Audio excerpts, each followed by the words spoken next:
Hi, everybody. This is Tracy from the Fairborn branch of the Greene County Public Library. I'm here today to talk to you guys about another one of our databases called Fold3. Hopefully this will give you guys some basic tools and tricks to be able to use this. So I'm going to go ahead and share my screen and we will get started.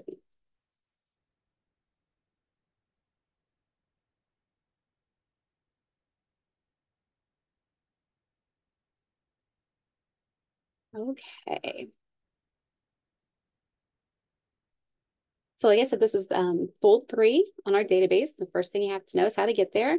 So we will just go, actually, I will just do this live with you. So we'll just start with the Greene County website, greenlibrary.info. And you may have to log in with your card to be able to use this resource. Go to History and Genealogy. So it's online resources, History and Genealogy. And then we're going to scroll down here to Fold3. You do need your library card, so make sure you have that handy. Now, what Fold3 is basically a military documents database on how to look up your ancestors. Now, there's some key things to remember about this specific database. It's a little different than some of the other ones that we've used. You have to have some background knowledge of the person that you're researching in order to find what you're looking for. So you need to know their birth dates, their death dates. That way you can narrow down what conflict you're looking at, possible draft registrations that they had to fill out. And if you knew they served, what rank were they? What division were they? What information can you find about it? So we're going to use the example of William Doherty. You can see through the handouts that he was born in 1816 in Ireland and died 1891 in Monroe County, Ohio. He was a captain and he was buried at the St. Sylvester's Catholic Church in Woodsfield in Monroe County, Ohio. As you can see on his headstone, it has the information about him, what company he was in. That way I knew what it was. Based on the years, I could tell he was in the Civil War, and with a little research into our family history, I had found out that he was on the Union side. Now, you're not going to find stuff on a lot of the recent conflicts because of the Privacy Acts and people only wanting information available to the next of kin. So think basically World War II and earlier, you'll be able to find information on.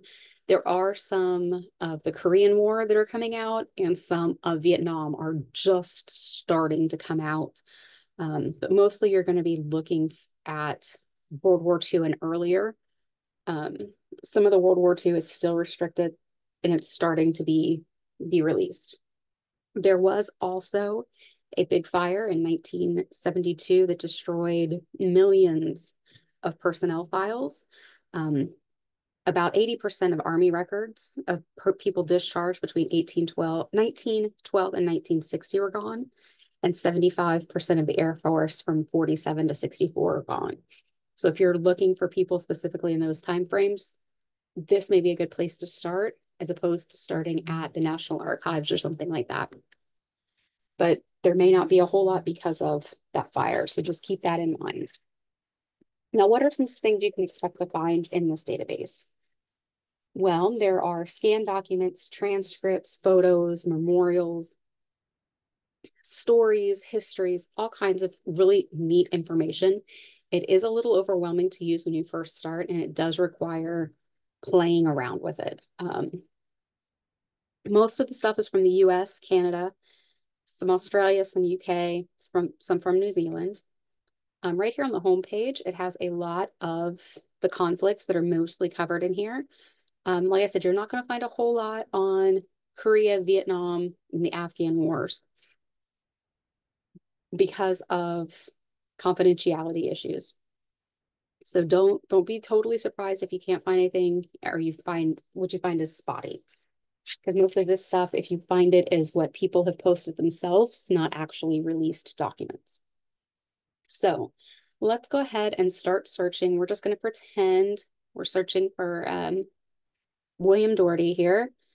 As I said, just to show you guys how all this works. So I'm just going to type in his name. Now, remember, stuff is being added to this database all the time. So what is on the documents that come up here are not necessarily going to match what's on the slides because stuff has been added in. So if you look over here, we have our filters, so we can narrow it down to know where he was, what conflict we're looking for, what kind of collection we're looking at, publications, type, record types, who provided it.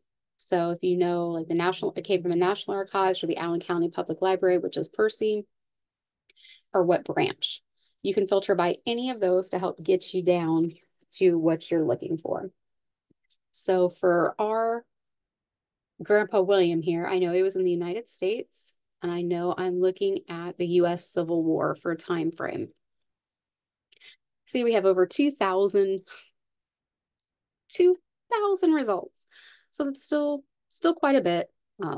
It does bring up here the names that are in it, occupation civilian, and a little image of it. You can click on it, make the image bigger. But we'll get to all that here in just a minute. So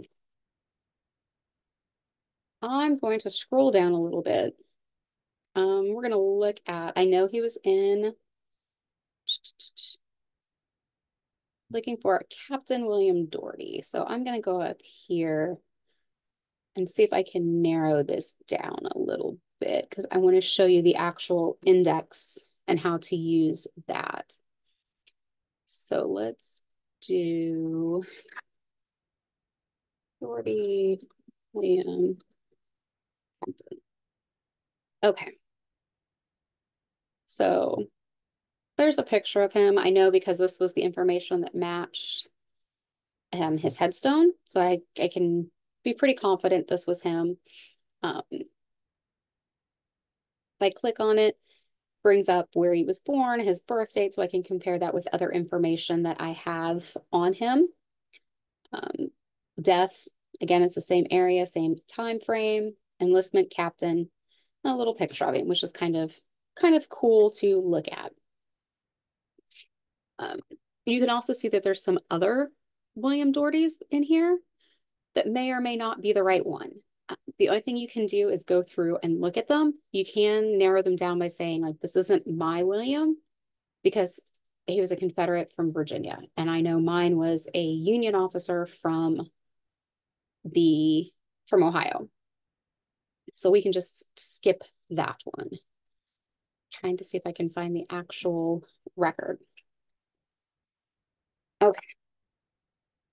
So I'm going to go over here. I'm going to go U.S. Civil War. Let's see. Oh, here. Union. That's what I want. So click done. Now we can look here because this one looks kind of like who we're looking for. As soon as the page loads, we have William Doherty, the infantry captain, Union Civil War, United States. Now, this is the same one that I showed you earlier, but remember I told you things are being updated and changed all the time. So you found the record that you're looking for. So you're pretty sure it's him. Now, what can we do with it? Well, the first thing you can do is read through it, see what it says. First page doesn't look like a whole lot, but if I can move some of this stuff around for a minute, you can see where it's connected to the memorial that actually has a picture of him.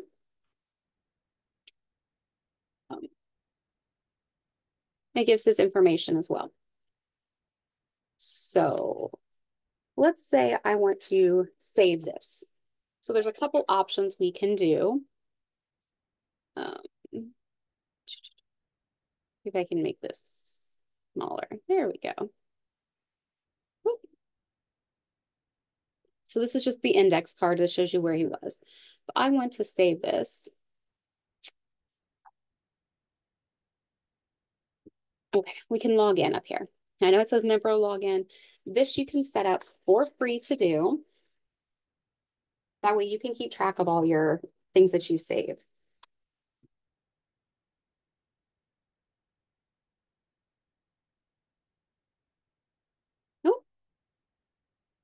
type in the right email address, that would probably help.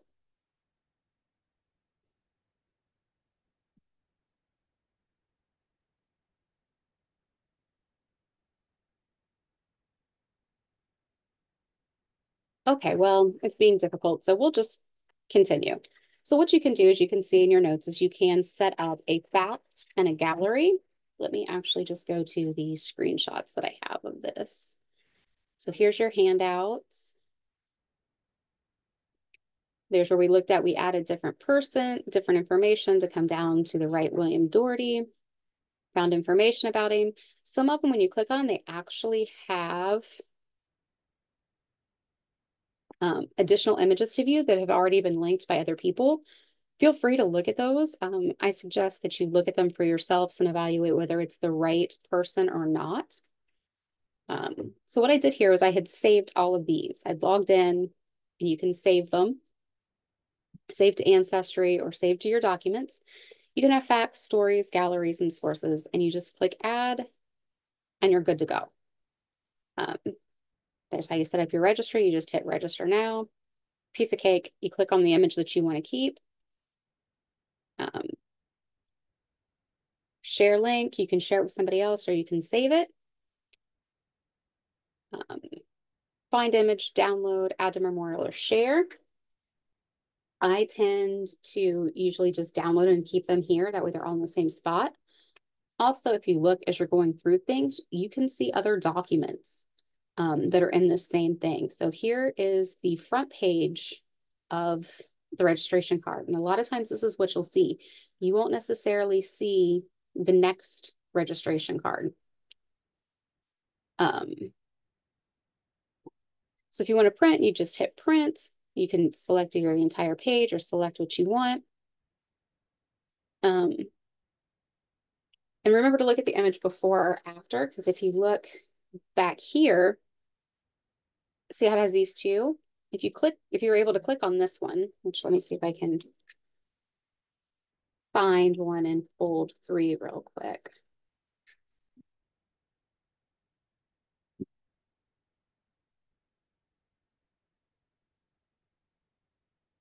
Okay. So if you click on somebody's